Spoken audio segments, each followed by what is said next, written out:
थोड़ा सा अपना एक्सपीरियंस बताएगा जो मुझे लगता है कि मुझे इससे कुछ पूछना चाहिए। आकिब, आप 24 हार्स में से कितना टाइम पढ़ते थे?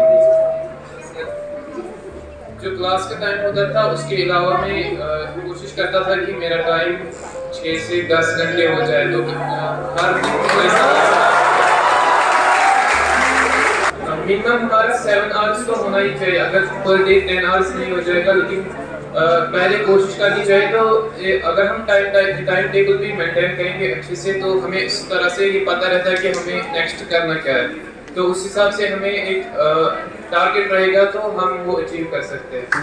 आप मुझे ये बताइए कि हमें जो बच्चे हमारे बैठे यहाँ पे छोटे भाई बहन ये नीट में जाएंगे इंशाल्लाह, तो इनको ओएमआर शीट के लिए कैसे प्रिपेयर रहना चाहिए?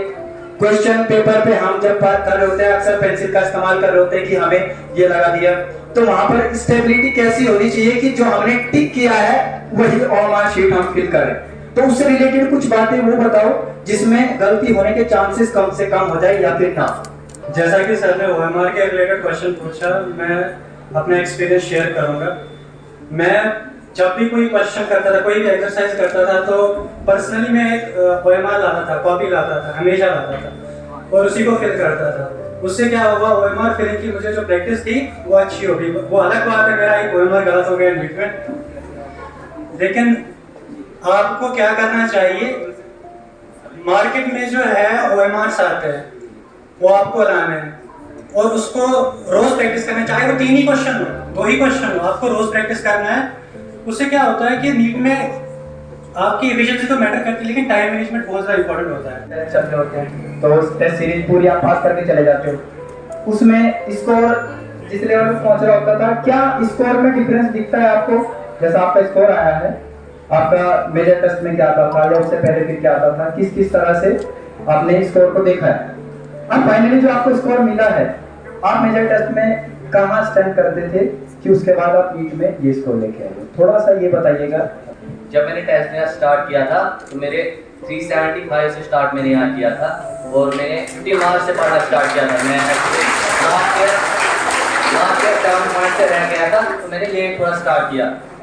मैंने 375 से स्कोर 544 लिया था 3 महीनों में।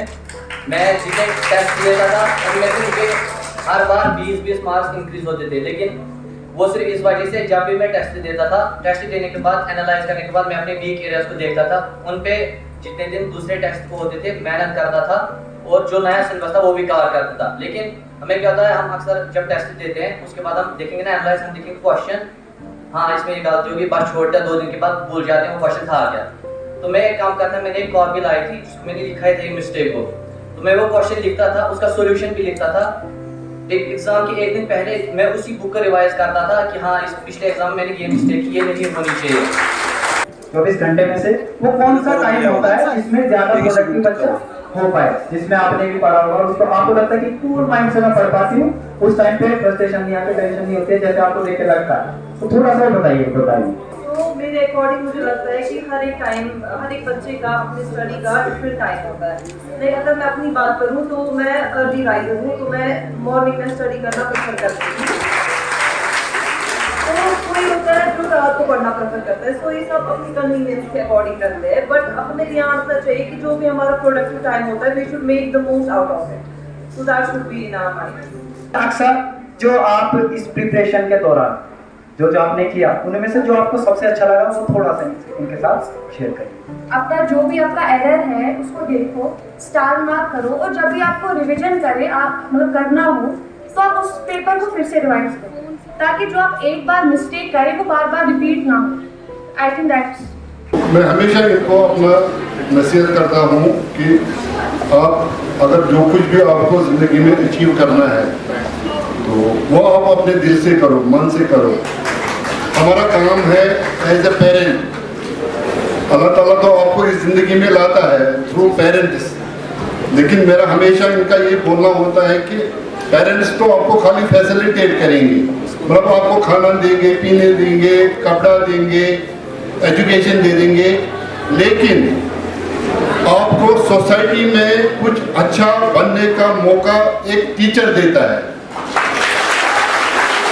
तो अपने टीचर्स को आप इस तरीके से पकड़ो ताकि आप भी इंशाल्लाह कल हमारी सोसाइटी में कुछ अच्छा बन के दिखाओ। आप इतने किस्मत वाले हो, आपको इतने अच्छे टीचर्स मिले हैं, इतने काबिल टीचर्स मिले हैं, जिन्होंने अपनी जिंदगी पढ़ने में और इतना एक्सपीरियंस उन्होंने गेन किया है कि ऐसे ऐसे रिजल्ट्स आ रहे हैं। मुझे लगता है कि आप सभी बच्चों के साथ इंट्रोड्यूस हो चुके होंगे। सबसे पहला मैं अक्सा और मुनाजिर के बारे में बताना चाहता हूँ।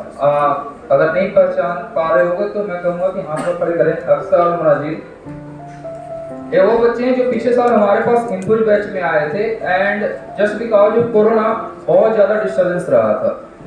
देन एक्चुअल में पढ़ाई हम लोगों ने अक्टूबर के बाद चालू किया, एंड इनकी स्कोर जो होती थी हमेशा 500 से 550 के बीच में ही होता था, कभी उससे ज़्यादा आगे बढ़ नहीं पाता था। यकीन करो आप, पिछले 4 महीने मतलब अक्टूबर से लेकर जनवरी फरवरी तक 4 महीने में इन लोगों ने जो मेहनत किया है, सीधा स्कोर जो 550 से बिलो होता था वो 600 प्लस जाना चालू हो गया। एंड जो ऑल इंडिया की टेस्ट सीरीज होती थी उसका क्वेश्चन का लेवल इतना टफ होता था कि नॉर्मली जब आप देखोगे कभी तो आपको लगेगा यार इतना टफ क्वेश्चन क्यों पूछा जा रहा है मिनट में। उन सारे पेपर्स में इनका स्कोर 630, 640 ऐसा स्कोर आता था। आपको मैं ये कहना चाहता हूँ कि अगर आपकी स्कोर कम आ रही है तो आप बिल्कुल परेशान मत हो। आपकी डेडिकेशन, आपकी कंसिस्टेंसी और आप कितना ज्यादा डिवोटेड हो अपने स्टडी की तरफ, वो हमेशा सबसे ज्यादा मैटर करता है। Next I am coming to mister Aqil. Aqil वो बच्चा है जो देखने से ही लग रहा है कि सीधा साधा एकदम है, और वो बच्चा जो सबसे ज्यादा टीचर की बात सुनने के लिए तैयार रहता है। आप लोग में से मैक्सिमम ऐसे बच्चे हैं जिनके पास बहाना होता है कि मुझे घर जाना है या मेरी तबीयत खराब होगी, पता नहीं क्या क्या बहाने लेकर बैठे रहते हो आप, है ना। उसमें आकिल एक ऐसा बच्चा है जिसमें लास्ट दिन तक, जब तक हम लोगों ने कह नहीं दिया कि तुम्हारा सिलेबस नहीं हो गया, इसने क्लास नहीं छोड़ा और इसने बहुत ही अच्छा स्कोर लाया इस बार। सो मैं आप लोग से ये कहना चाहता हूं कि पूरी की पूरी क्लास आप अटेंड करो। हर एक क्लास बहुत ज्यादा मायने रखती है। अगर आप क्लास मिस करते हो तो कहीं ना कहीं आप सिलेक्शन से दूर होते चले जा रहे हो। Okay, next I am coming to Nargis Hasan जो पिछले साल की टॉपर रही है। नहीं पहचान पा रहे होंगे।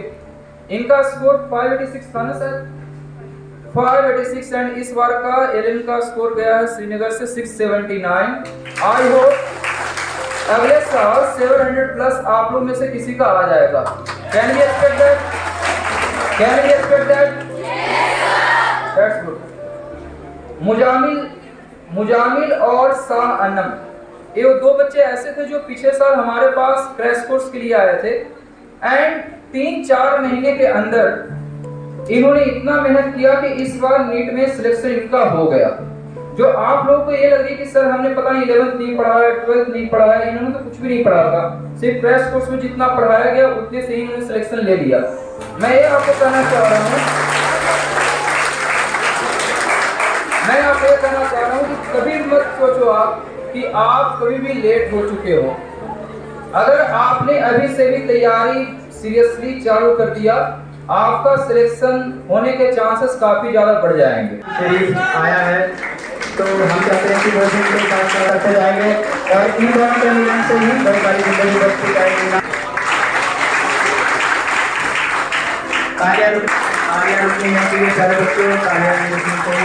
First of all, thank you so much everyone sitting here in front of us patiently. Sorry, थोड़ा गर्मी हो रहा होगा, लेकिन अब सभी लोग यहाँ पर, आप लोग हो तो ये फंक्शन है, आप लोगों को ये प्रोग्राम है और आप ही लोगों के लिए प्रोग्राम है। ओके, जिन लोगों ने अचीवमेंट की है, जो आज के हमारे स्टार हैं, उन सभी को तहे दिल से कांग्रेचुलेशंस और खास करके उनके पेरेंट्स को बहुत बहुत बधाइयाँ हमारी तरफ से। घर में खुशी आई है और घर में जो MBBS का सीट है वो पक्का हो गया है। आलन है, आलन है। एज ए एलन हम अभी इस साल के जो अचीवमेंट्स हैं, इस साल के जो नीट रिजल्ट्स हैं, इस साल जो हमारे सिलेक्शंस है, उस चीज़ को हम सेलिब्रेट कर रहे थे।